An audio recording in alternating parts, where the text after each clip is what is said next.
I'm Megan Gilger of the Fresh Exchange, where we talk about going from the garden to the kitchen. And today I'm going to show you how you can go from this messy bed to this gorgeous ready to plant bed. Come on, let's go do it.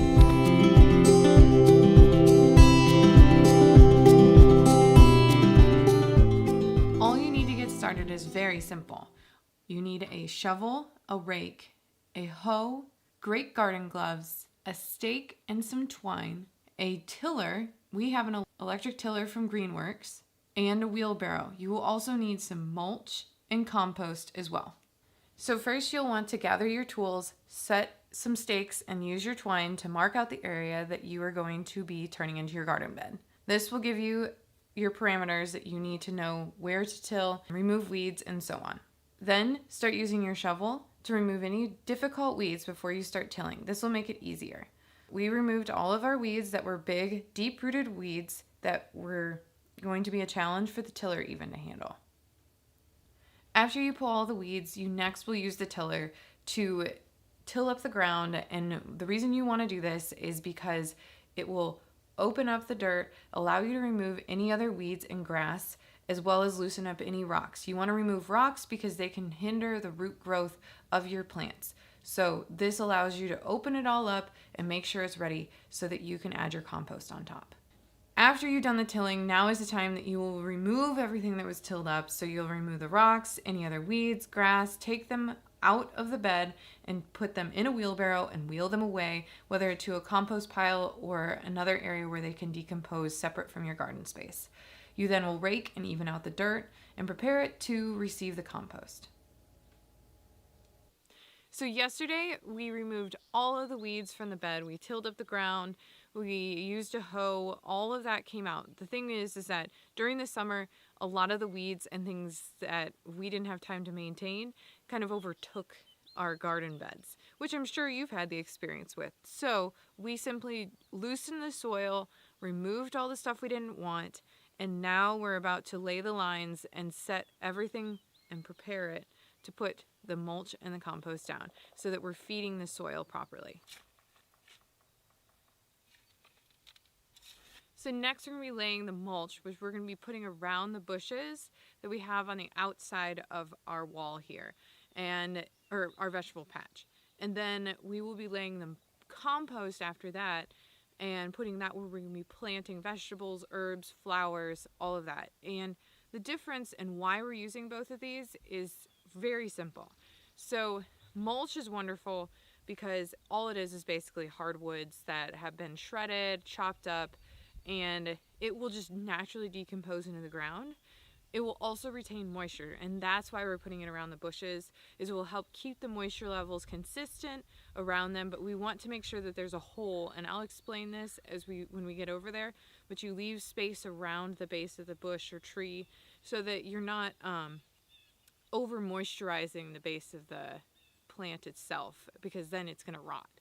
But this is awesome. Think about it as like the first stage of compost, so this naturally can help agitate compost, all of that. It's made of varying hardwoods and it's rather cheap. You usually can get it about for $2 to $3 a yard. Compost is a much more complicated situation. A lot of people make their own compost, but compost, more or less, think about it as the ultimate fertilizer. You don't have to buy anything super specific.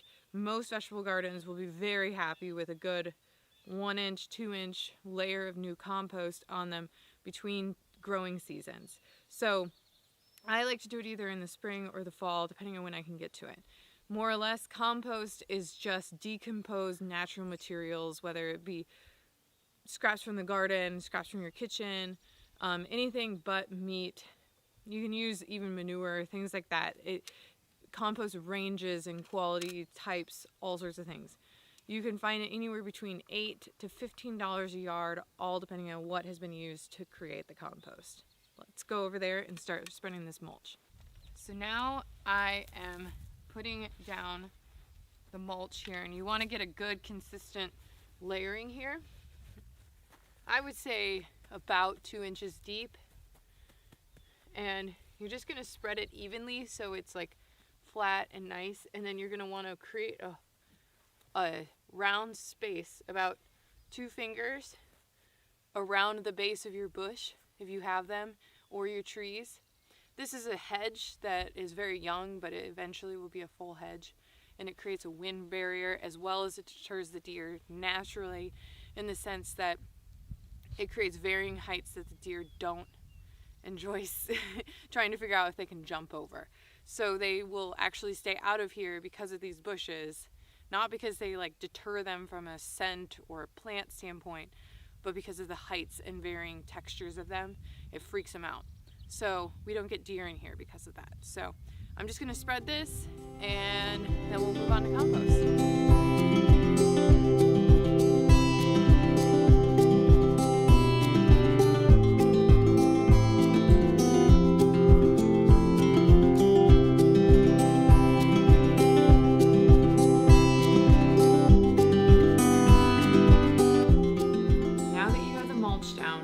The next thing you're going to do is to lay the compost. You want at least 1 inch, if not 3 inches within your garden bed.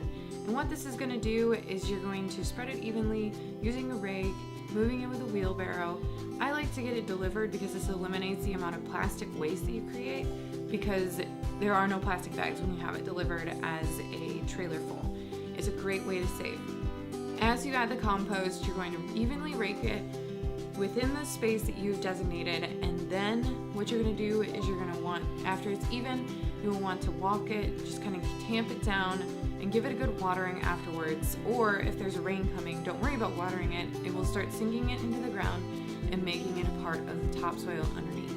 And that's all you need to do in order to create your garden bed.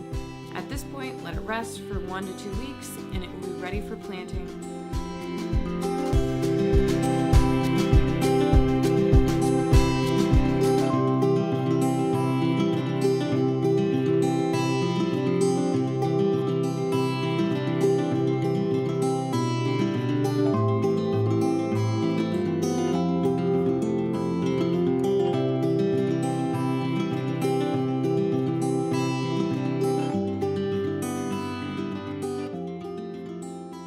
Now we're completely done. That's it. It's really simple, just a little bit of work, and you can have your beds all ready. Now we'll let this sit for the next few weeks. Right now it is mid-April. We are in zone 6A, so we won't be planting until mid-May, Memorial Day weekend, depending on the frost and what we're seeing in the weather. So this will just help build up the soil while we wait and just kind of settle in. It'll be really good. It'll help the trees get nice and warm so that they're going to bloom and leaf while we wait to plant. And so that's really it. That's all you have to do. It will make some really great soil to plant your stuff in. If you enjoyed this video and want to see more about our gardening, you can head over here to like and subscribe and watch more from this playlist about gardening. Have a great day and enjoy being out in the dirt.